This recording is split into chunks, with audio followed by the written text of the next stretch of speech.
សាលារៀនសុវណ្ណភូមិគឺជាផ្ទះរបស់អ្នកពូកែជំរាបសួរអ្នកម្ដាយរីករាយថ្ងៃនិវា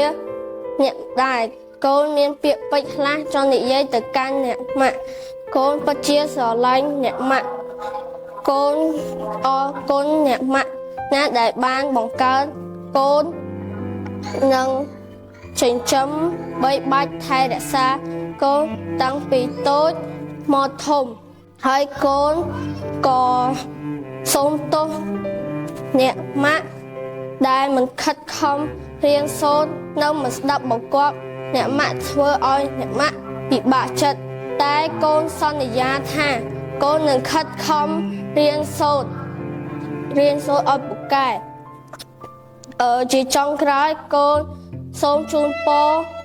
អ្នកម្ដាយឲ្យមានសុខភាពល្អនិងមានសម្រស់ស្រស់ស្អាតម៉ាក់កូនដឹងថាម៉ាក់ស្រឡាញ់កូនជាងគេហើយកូនដឹងថាម៉ាក់រឿងគ្រប់យ៉ាង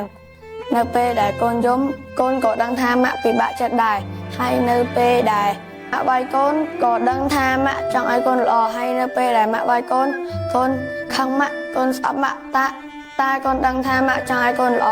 ហើយនៅពេលដែលកូនធ្វើកិច្ចការផ្ទះរបស់លោកគ្រូអ្នកគ្រូដាក់ឲ្យម៉ាក់តែងតែជួយពន្យល់និងជួយប្រាប់កូនជានិច្ច I love you mom កូនស្រឡាញ់ម៉ាក់ជាងគេអ្នកណាក៏មិនអាចប្រៀបបានដែរហើយម៉ាក់គឺជាមនុស្សស្រីម្នាក់ដែលកូនស្រឡាញ់ជាងគេម៉ាក់កូន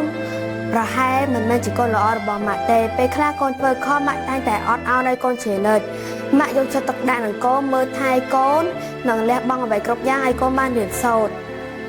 ម៉ាក់ជាមនុស្សស្រីដែលក្លាហានជំនះរាល់ឧបសគ្គនិងស្រស់ស្អាតបំផុតក្នុងកៅភ្នែកកូនក្នុងទិវាអ្នកម្ដាយកូនមិនប្រាថ្នាអ្វីទេកូនចង់ឲ្យម៉ាក់មានសុខភាពល្អសំណាងល្អនិងធ្វើជាម៉ាក់ដ៏ល្អសម្រាប់កូនសាលារៀនសុវណ្ណភូមិជាសាលាចំណេះទូទៅខ្មែរធំជាងគេនិងល្អជាងគេនៅកម្ពុជា